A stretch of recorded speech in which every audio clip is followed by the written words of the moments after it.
First experience with NGA was meeting Don at Lincoln County 911. Lincoln County had heard about NGA from one of the conferences, and they scheduled Don and Daryl both to come in and speak there was 4 or 5 southern counties. West Virginia had in general taken just about every demo that you could get. Moving from physical equipment that is in your back room to something that you can't see or touch was kind of scary when it comes to that. I mean, this is emergency services, and we're used to being take charge, A-type personalities.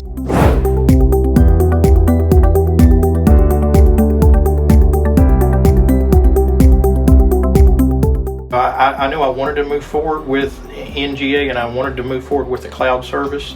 But until Ed had came in, and he's a geek, a lot like myself, and he had showed me transmissions actually from the core services that were running in California. We didn't actually listen to any calls, but I could see the calls coming down the line, and I could see how they were being molded on one service and another service. They had four different lines. One call would come in on 4 different lines at the same time. Until that point, I never did really understand about bonded trunks. 4 lines of transmission that handle that call. If any one of those lines that it's being transmitted on and goes down, it picks the next best line to take over on. And I never had seen that. And right now, with a CAMA trunk line, which is 1950s, 60s technology, it was made for toll calls is what a CAMA trunk line is, and that's how all 911 centers operate, is on these old copper transmission lines that are like that. And if you lose a piece of copper or fiber a mile away or 20 miles away from your building, you have a chance of losing a call or your center being down for that. And to have that type of redundancy, whenever he showed me that redundancy, it's like, you know, this is more than just a new way of doing things. It's a better way of doing things. And I said, whatever you just showed me, you need to take a video of it and show it to directors, because they would understand that. They would understand that, you know, I'm got 4 backups before I ever hit, you know, a different 911 center. Right now, if I lose a call, it goes straight to Boone County, another 911 center. I mean, we don't actually lose the call, it goes over there. But I got 4 failovers before I even go to another county now, so it made it a lot better.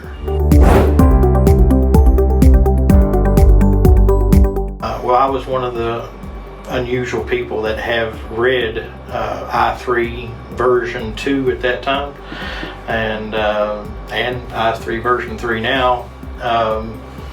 They were the first ones to jump onto that standard and to try to set a standard that way that all these other companies have to meet this, and that whenever they do, these other companies will be able to talk to each other and they'll be able to pass information and things like that.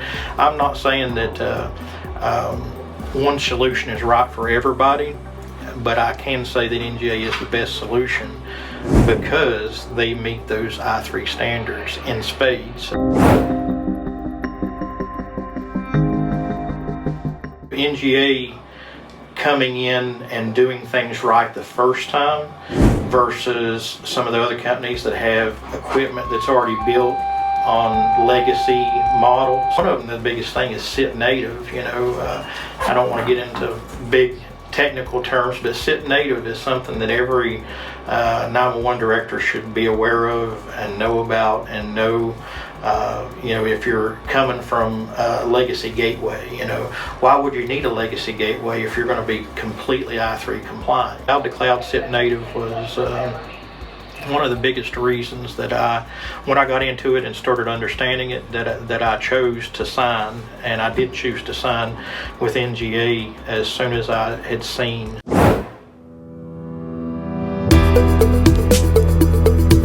SIP native basically means that it's Session Internet Protocol. That is basic networking technology.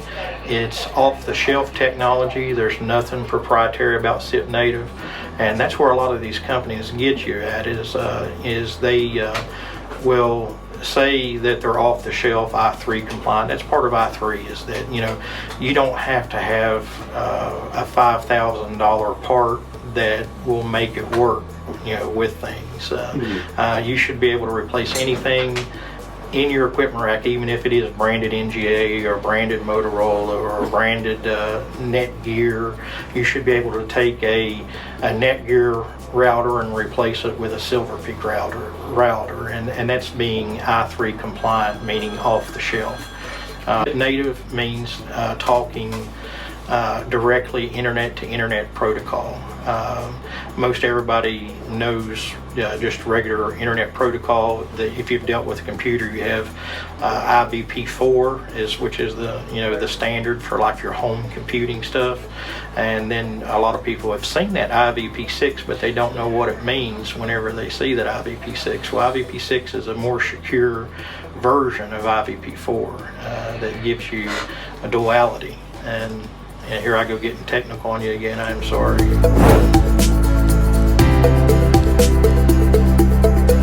Say that the core services install went very smoothly. One of the pain points that I had, which was partly my own fault where I was an early adopter, we talked about the lines that comes in, which is basically last mile from the cloud to the 911 center.